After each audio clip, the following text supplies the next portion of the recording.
You've got your TMAU questions, and I've got your answers. This is the Gut War.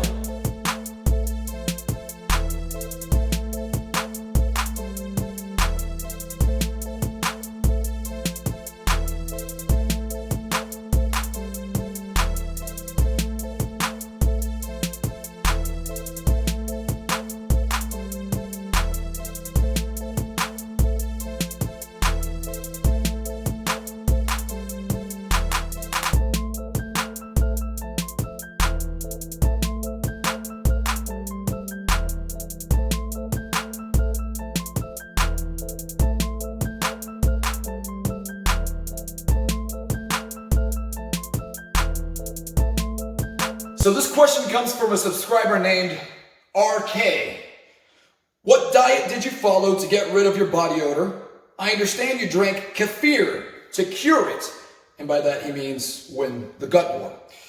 But I'm interested to know what foods you specifically avoided during that time. Well, RK, I'll do you even better. I'll tell you what I avoided, but I'll also tell you what I ate. And this is what I ate after my first gut test, when I understood that I had a war in front of me I needed to win. For my protein, I would stick, now this is what I ate and this is what worked for me. I stuck with ground turkey, turkey bacon. I would make like breakfast with turkey bacon, chicken, egg whites. I'd use egg whites with turkey bacon in the morning. Protein is important to me and I need to get it in my system. And this one's the magical one for anyone who is suffering with TMAU and they need to get their protein intake. Hemp protein powder.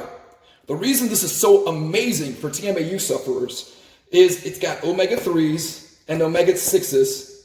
It also has chlorophyll and it has all 9 essential amino acids, which mean it's complete protein, which is rare in the vegetable kingdom, in the leafy green kingdom.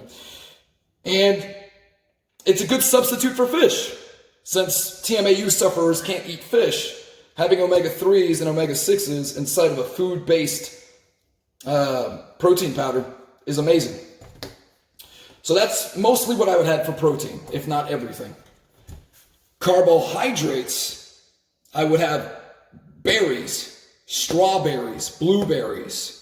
I would eat spinach.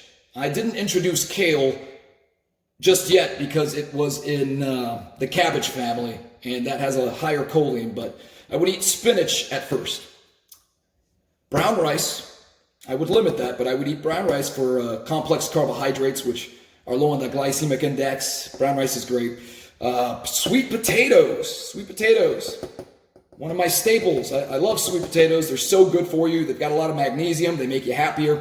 Ezekiel bread, again, all 9 essential amino acids. Ezekiel bread is live sprouted bread, and you can find that in the frozen section, but it comes at a price. But that's good stuff. So that's what I would have for my carbohydrates, mostly. Fats, olive oil. So if I ever dared to make brown rice pasta, I would put olive oil instead of sauce on it, and with some chicken. Coconut milk. Coconut milk has low choline. It's got a lot of good benefits to it as well. So, to answer your question, here is what I avoided. And I wrote this all down by memory. I used to have a chart, but I avoided all beans. That includes coffee beans. See if you guys can see that. Coffee beans. Coffee beans come from beans, or coffee comes from beans, which has choline. Beef, eggs, egg yolk, specifically egg yolk. That is extremely high in choline. So is beef and organs. All organ meat. If you live in Europe, in England specifically, organ meat's a huge staple. Avoid organ meat. Cabbage family. That would include Brussels sprouts, and broccoli, cauliflower, even kale at first. Kale is a part of the cabbage family, but kale is special because it's got a ton of chlorophyll. So I personally believe it counteracts the choline by masking it. And let's see, crustaceans. Let's see if you can see that. Crustaceans, shrimp, crab, lobster. Avoid all crustaceans, etc. Fish, You don't want to eat fish. Pork, cow's milk, and almond milk, higher choline levels. And almonds, cashews, hummus, chickpeas, and more. So that is what I avoided when I first got my first gut test. And I was like, okay. And then I added fermented foods, and that's what we're going to go over next. So I started incorporating pickles, which are an excellent snack that has lactobacillus. Now this is specifically for the pickles in the cold section that are fermented. There's a big difference between pickled foods and fermented foods. And fermented pickles are a great lactobacillus snack that will help you win the gut war. I began to incorporate a lot more sauerkraut in my diet. Sauerkraut is great because it has the lactobacillus microbe, which is the most friendly one, and you want to get that in your body. It activates enzymes in your colon to help you digest. It corrects the pH of your colon. Without the pH correct, you're not going to absorb minerals or break things down. It increases digestion of food in general, supports the flora, which supports beneficial bacteria with housing, so they've got somewhere to live.